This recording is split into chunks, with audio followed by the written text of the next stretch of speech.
Welcome. In today's video, I'm going to show you how to show your workplace to everyone on Facebook using a PC with the latest update. It's a great way to connect with colleagues, network, and let your friends know where you're working. So, let's get started. First, open Facebook on your PC. Go to facebook.com and log into your account if you haven't already.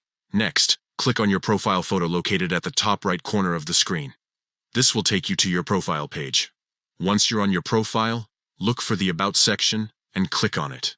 This section contains all sorts of information about you, including your work and education history. In the About section, find and click on Work and Education. Here, you'll see a list of your current and past workplaces, as well as educational institutions you've attended.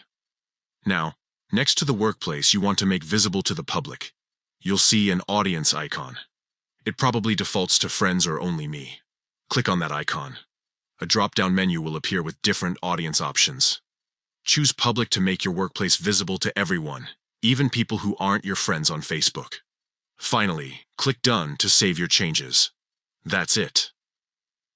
Now, when people view your profile, they'll be able to see your current workplace. Remember, you can change the visibility of each individual post when publishing or after, without changing the default settings. You can also restrict the visibility of all existing posts by making them visible to friends only. And that's all there is to it. You've successfully shown your workplace to everyone on Facebook. This is a simple way to control what information you share and who sees it. If you found this video helpful, give it a thumbs up and subscribe for more Facebook tips and tricks. Thanks for watching, and I'll see you in the next video.